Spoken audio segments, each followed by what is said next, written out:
What's up, ranchers? Welcome back to the ranch. All right, ranchers, we're here just after the start of February, and today we're going to talk grasses in the winter. That's right, we're going to talk switchgrass, we're going to talk miscanthus, and we're just going to talk native grasses or a fallow field, mostly goldenrod. And today we're going to look at what's happening in the winter with these three grasses. So I'm standing in front of third year switch. It's going to be going into its fourth season this spring. It's been growing great. I'm actually deciding if I should try to burn it, mow it, because it's about that time when you manage switch, but let's stick to the topic. So we plant this switchgrass for screening for me in this purpose, so I can walk on the other side of this along, you could see the road, and screen me from the deer as I walk the front perimeter of my property with the deer that are behind me way up in the mountain, as well as I get a lot of deer right behind the camera in here in this fallow field. And I don't want the cars going by to see the deer, put pressure on them, and that's why this is here.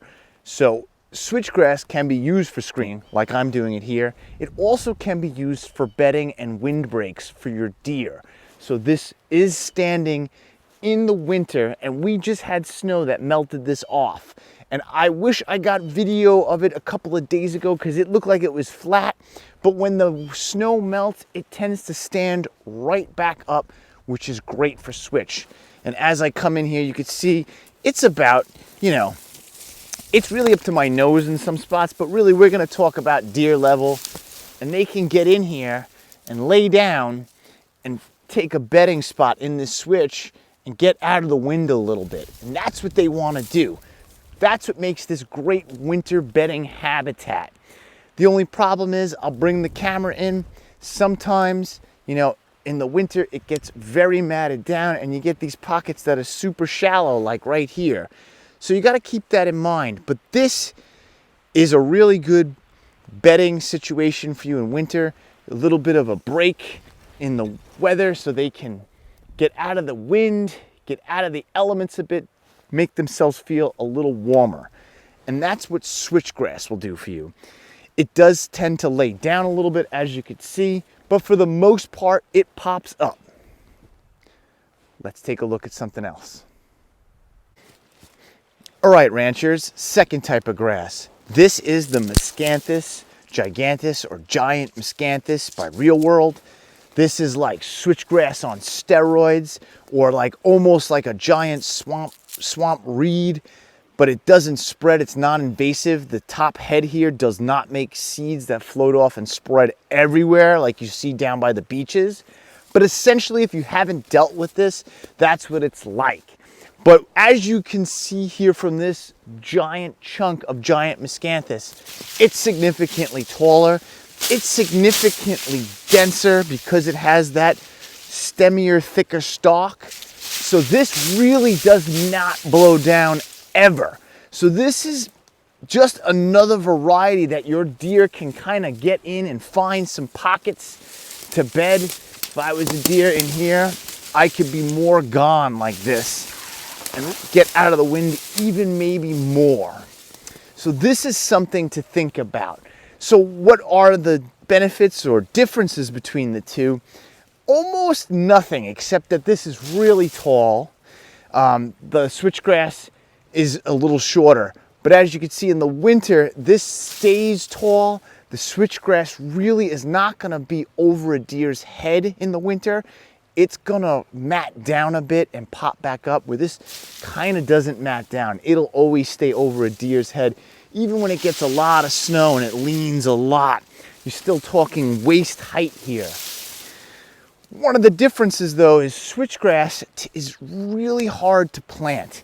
And I'm sure if you're watching these videos, you've tried it, you've done it. Switchgrass, you need to get the ground weed free, you need to prepare it, you need to seed it. If you haven't tried switchgrass and you're interested in looking at that, I have a bunch of videos about planting it. I could include a link. I even have a whole series that's a start to finish video on how to put switchgrass in.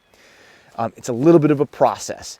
The thing about switch is it really grows and spreads on itself once it takes off. The tops of those switchgrass seeds switchgrass seed heads make seeds that are viable and will spread slightly. They don't tend to blow everywhere and end up all around your property because switch is hard to establish, and that's what makes that ground prep so important. But this product comes as small little, I don't know, little rhizome root structures, and you have to plant each one of these little stalks. You know, they give you essentially one little rhizome that looks almost like a crazy half-chewed Tootsie Roll, like one of those fat Tootsie Rolls, and you dig a little hole and you put it in, and it'll come and it'll make 1 or 2 shoots. So think about how tedious that could be to plant. I mean, unless you have a good, you know, machinery that's going to dig you a trench. And I don't know, sometimes I see those crazy tree planting things where the guy's all real low to the ground and they're dropping it in. So that might be, you know, a way to make that way less tedious, but you still need a little ground prep. You still need to make sure there's a little no weed competition going there, but far less than switchgrass. But then you got to dig a little bit of the holes. So that could be, you know, depending upon how much you need or how big you want to do it. Maybe that could be more tedious than switchgrass. That's something to consider.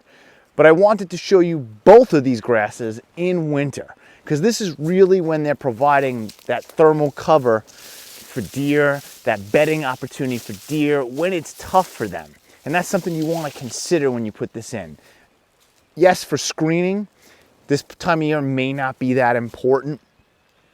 But try to use it for bedding in some cases, try to use it for, you know, habitat structure, and then you want it to stand in the winter. And that's what this is doing for you guys. All right, this takes maintenance, just like the switchgrass, where you can burn it or mow it down every few years. And you want to get some of the thicker thatch that's in here out of it so it doesn't self-choke.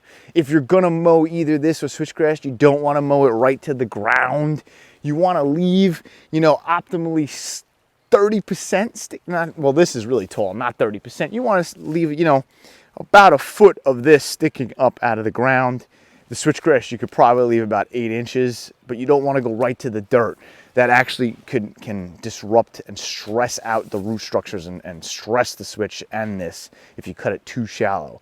Burning, however, which you think I'm right to the ground, apparently is like the best for this stuff. I don't have much experience with burning because here in New York, I am not supposed to burn.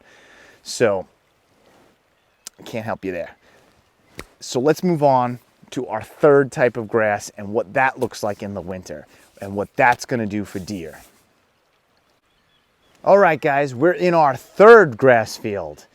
This field is Bigfoot's field. I'll let you figure out why we named it that.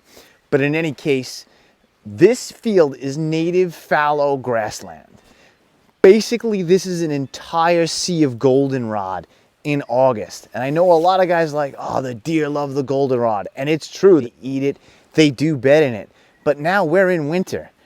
And where is the goldenrod? It's totally flat, it's totally gone.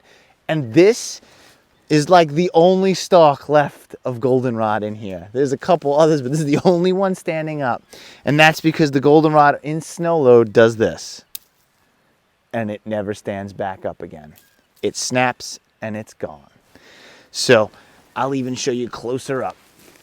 The snow gets on it, hear the snap, and it'll never stand up. So this mats down, and this does not provide winter bedding, wind break, and habitat structure for your deer in winter. Once you get that snow, this is done. So although the goldenrod and the fallow grass here is kind of good for spring fawning, it does provide some food, forbs, because the deer will eat goldenrod, particularly during the season. And even during that October, November, when this is at deer head height, they are in here. They do like it. They do hide and use this. But you have to consider this type of grass and what it's going to do in the winter and what you're going to manage your property like with this.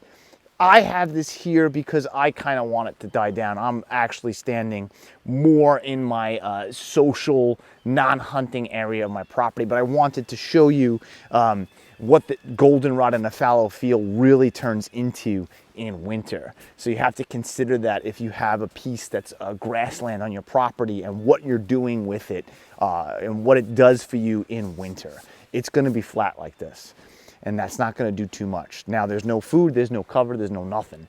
And a deer standing out in this open fallow field is going to catch the brunt of the wind, and it's going to be terrible. I leave this like this because in tall during the season, it's very inviting for the deer to walk into the heart of my property, right up the middle parcel. And I know they won't really stay here because there's nothing here really. There's not really a food that I put here. It's just tall grass. It gets them out of my behind the camera over this way play area, essentially. You know, I have a pond back here. I have the low grass we cut and keep low, but they come through that real quick and jump into the tall grass here behind me in Bigfoot's field, and they work their way up into my property. But I wanted to show you this third choice of what you could do for grasses, which is kind of nothing and let it just overgrow, but you have to consider what this will be for the winter and what this will do for deer, and it's not doing much this time of year. All right, guys, that's a winter tour of 3 different types of grasses you'll have around your deer habitat area, your deer habitat parcel per se, and some things to consider, because everyone always shows lush green fields of switchgrass, beautiful tall green stalks of giant miscanthus, but winter is something to consider. And what are your needs and what are you looking for to get out of those type of grasses on your parcel? As I showed you, I'm standing in the edge of that goldenrod field with my buddy Bigfoot here, and there's nothing really here. It's flat, it's down. So that's something to keep in mind as well if you just want a fallow field. All right, guys, thanks for watching.